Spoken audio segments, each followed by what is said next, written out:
Bom, gente, hoje eu vim falar sobre uma dúvida que tem aparecido frequentemente sobre as diferenças entre os termos que designam vários tipos de estudos sobre as questões das colonialidades. Né? Então, os estudos pós-coloniais, aí os estudos decoloniais, os estudos subalternos e outras denominações que vêm aparecendo. A gente tem ouvido com muita frequência, dentro da academia principalmente, a ideia de descolonizar ou decolonizar, né? E o que seria isso então? Existe diferença entre decolonizar e descolonizar? Existe diferença entre esses termos e de onde que eles vêm, o que significa isso? Então, para começar, eu acho que um bom texto para introduzir esse assunto é o texto da Luciana Balestrin, que é a América e o Giro Decolonial. Nesse texto, a Luciana Balestrin ela dá um histórico da questão dos estudos decoloniais da América Latina, como que eles começam, como que eles aparecem, de onde que eles vêm.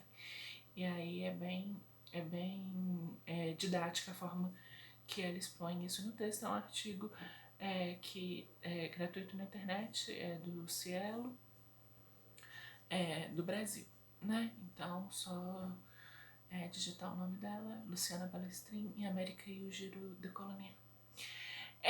Então, vamos ver as principais denominações, né? Que são os estudos decoloniais e os estudos subalternos e a questão pós-colonial.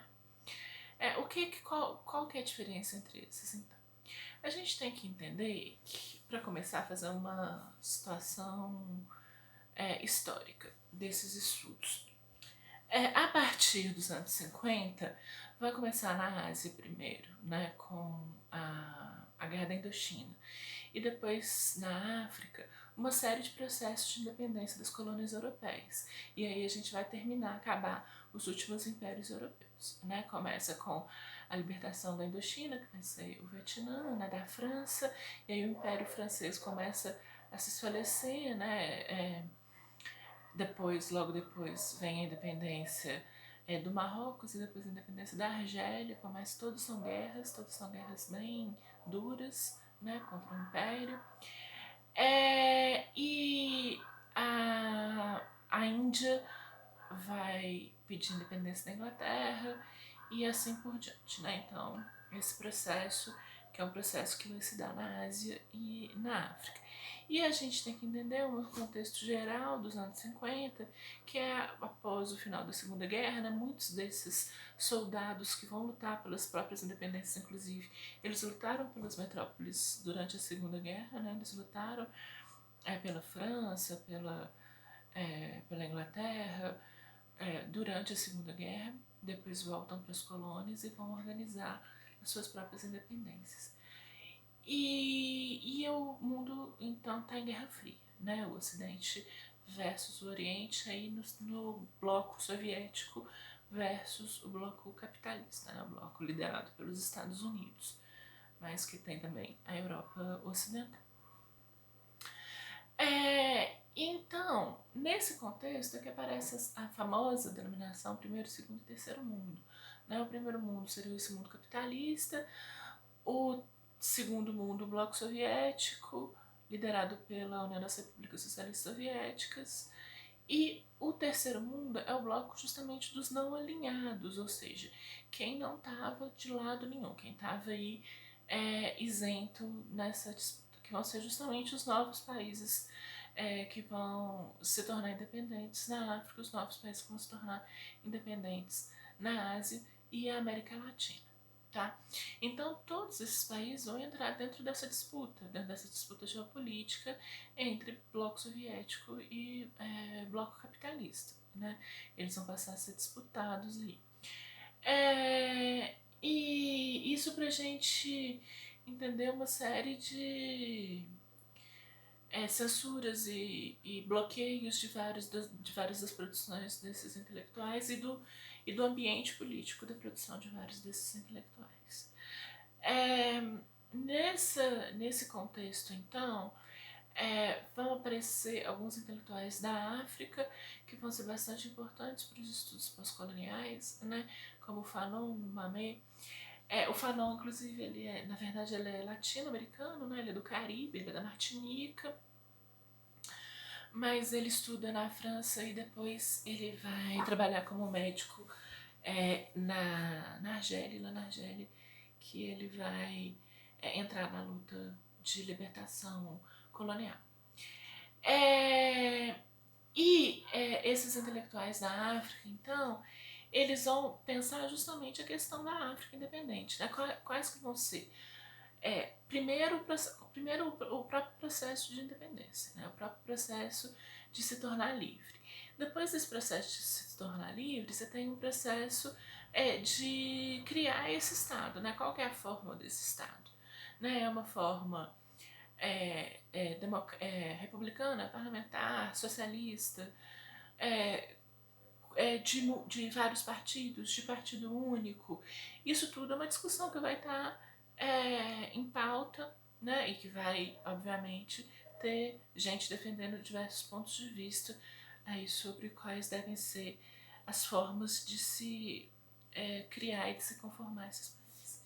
Então, esses intelectuais, eles têm uma produção muito vasta e que passa por todo esse espectro da questão social, do que significa ser um país colonizado, da questão racial, o que significa ser negro num mundo racista, a questão da negritude, a questão da história desses países, a questão da religião, das tradições versus a modernidade, né? Então tem uma produção intelectual que ela está em diversos campos, né? Ela está no campo da sociologia, ela está no campo da clínica, inclusive, né? No caso do Fanon, ele vai ter texto da clínica como psiquiatra, né? Então o campo da psicologia, da sociologia, no qual ele analisa essa sociedade argelina, no campo da história, da filosofia da história, né, no qual ele vai pensar essa questão da tradição versus a modernidade, e no campo da política, né, qual que vai ser essa forma desse Estado depois da independência.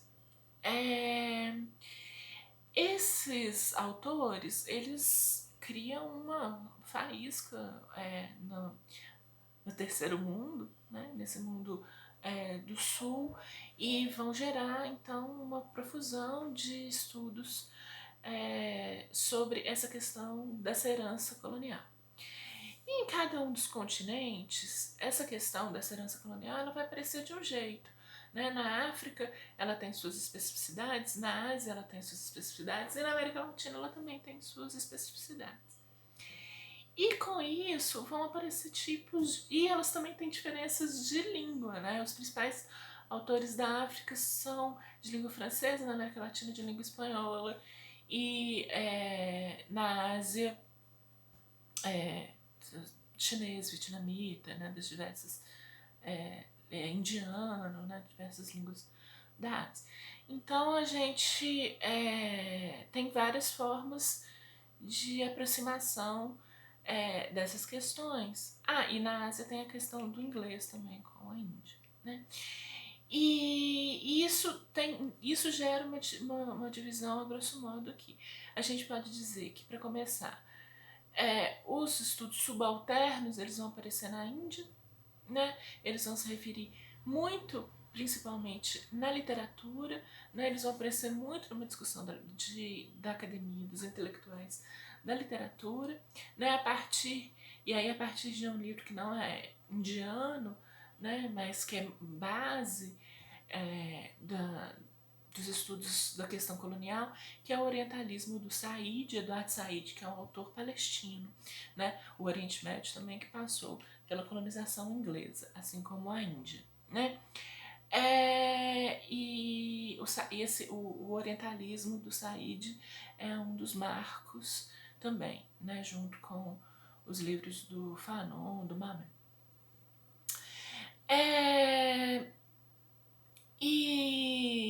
Então, como o Said, ele está falando muito de uma questão dessa imaginação do oriental, né?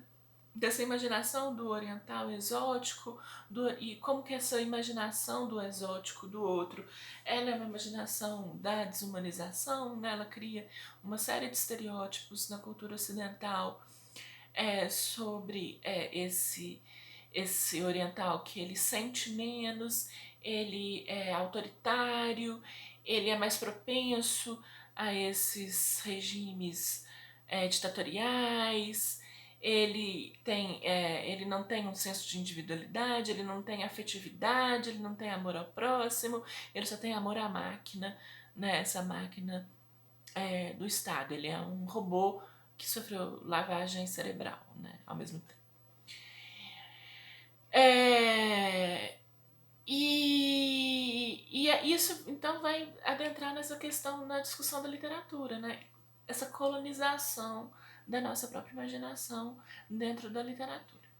E aí tem um livro dos estudos subalternos, que é um livro bem importante também, que é um livrinho pequenininho, é um artigo praticamente, da Gayatri Spivak, que é uma professora indiana, que é o Pode o Subalterno Falar, né? Quando ela vai discutir essa questão dessa voz do subalterno, nessa construção dessa subjetividade que não é construída pelo próprio sujeito, né? É uma subjetividade construída por outros, né? Então, em vez de eu estar aqui falando de quem que eu, Juliana, sou, né, da minha personalidade, das coisas que eu gosto, do que eu não gosto, de como que eu me porto, de como que eu sou triste, de como que eu sou feliz, do que eu penso a respeito do governo, de religião, não. São outras pessoas falando de mim, né? Falando o que eu sou, o que eu devo ser. Então, esse que é o... a discussão da Spivak é muito com o pós-estruturalismo francês, né? Muito com Foucault, com Derrida, com Deleuze, né? Que são autores que vão desse controverso espectro do pós-modernismo,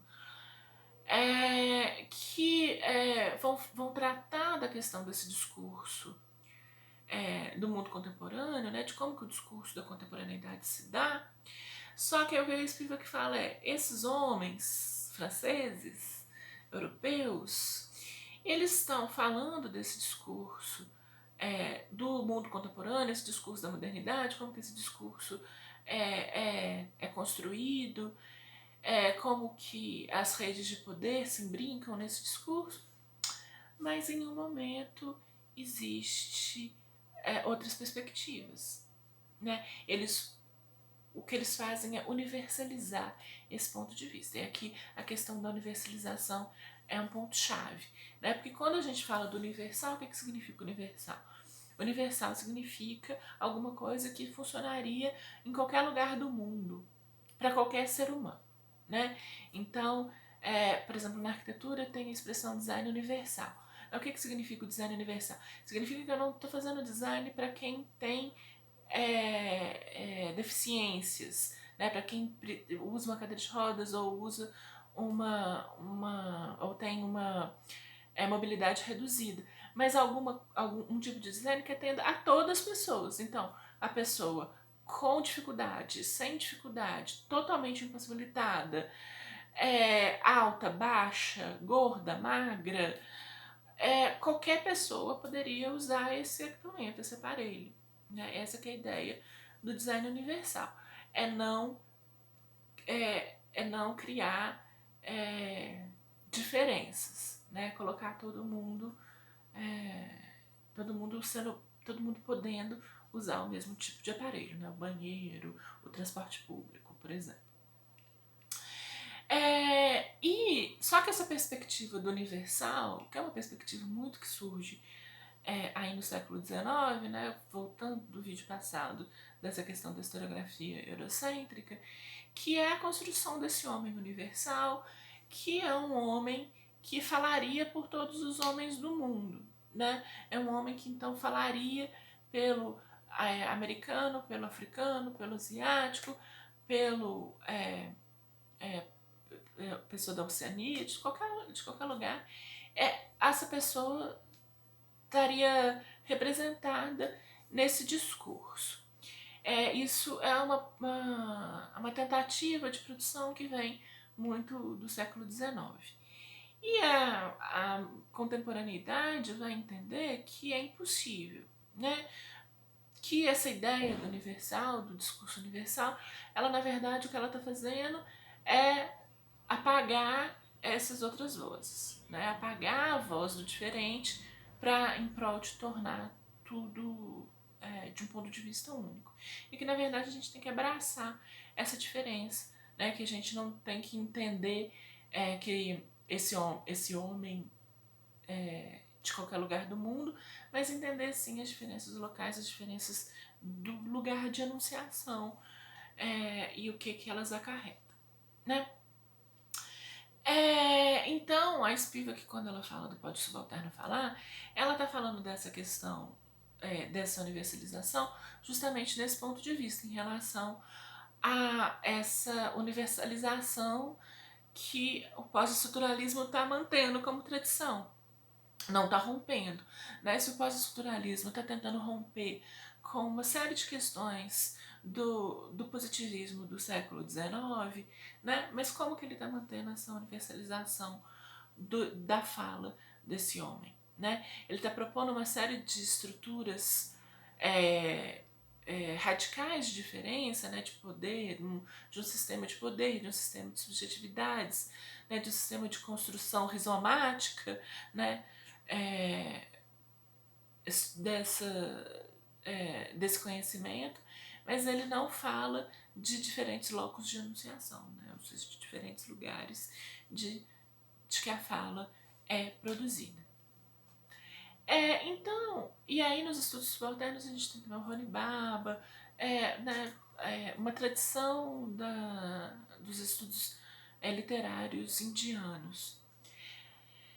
E dos estudos subalternos, então dos autores panafricanistas e africanistas e das questões da libertação da África, surgem os estudos subalternos no Oriente, e aqui na América Latina a gente vai ter um começo a gente vai ter alguns autores esparsos que vão falar dessa questão da dependência, da crítica do eurocentrismo, mas não vão se formar num grupo, não vão se consolidar num grupo. Até que um grupo de intelectuais latinos decide se unir e criar um grupo de estudos subalternos latino-americanos, e esse grupo de estudos subalternos latino-americanos, posteriormente, ele vai ter um racha interno, e ele vai se tornar, então, o grupo que começa chamando colonialidade e modernidade. E por que colonialidade? Né? Colonialidade é um conceito-chave de um filósofo peruano que chama Aníbal Quijano. E o que significa colonialidade? Colonialidade significa a permanência das estruturas coloniais, ou seja, daquelas estruturas que foram criadas para o processo de colonização, independente da questão da independência, né? Então, se na África a gente tinha uma discussão de como que esses países iam se construir pós-independência, aqui na América Latina a gente já tinha 100 anos de independência, né? Aí meados do século XX, a gente já tinha um século de independência, mas mesmo assim você podia observar que várias dessas estruturas que foram construídas para propiciarem o sistema de dominação colonial, elas permanecem.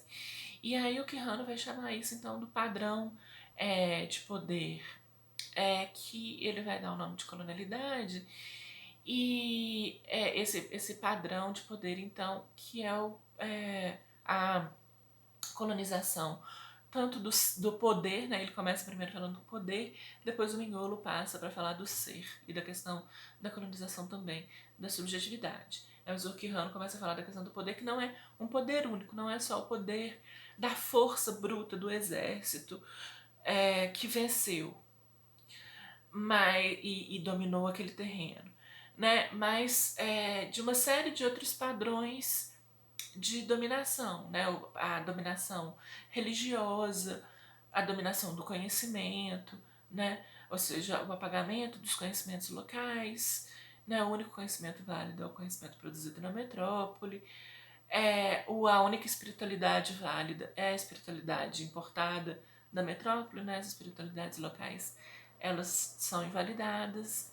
Então, uma série de controles tanto do indivíduo, quanto do sujeito, quanto da subjetividade e da própria construção, né, da produção das subjetividades nesses países que foram colônia.